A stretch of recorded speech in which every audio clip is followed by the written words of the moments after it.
नमस्कार सांगमाने आज आम पहुँची जाइए गंजाम जिलार शेरगड़ा अंचल अवस्थित पवित्र श्री शनिदेव मंदिर रे। शनिवार ना ये बहुत भीड़ देखा मिले जेहेतु आम गुरुवार आसीलु से जो टे लेट हो जाइलु मंदिर बंद हो जाता। चलतु जाना शनिदेव किसी अलौकिक शक्ति विषय रे। यही देवालय आशा भक्ति और प्रार्थनार एक पवित्र मध्यस्थल। एठारे प्रति शनिवार भक्त मानक भीड़ देखा मिले।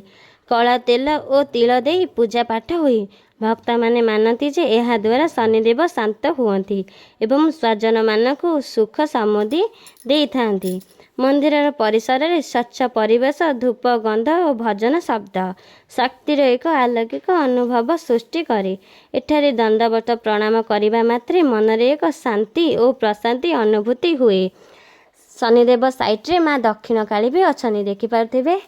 माँ का मंदिर एवं ना चलुची चलतु देखेबी आपण मानक देखिपे। मंदिर एवं तैयारी चली एठी ना भक्त माने मानसिक करी बहुत डोरी भी बांधती। आपण माने मध्य जदि केबे शेरगड़ आसीबे निश्चिंत भावे श्री शनिदेव पाखरे एक बार प्रार्थना करी तांकर आशीर्वाद नेबे।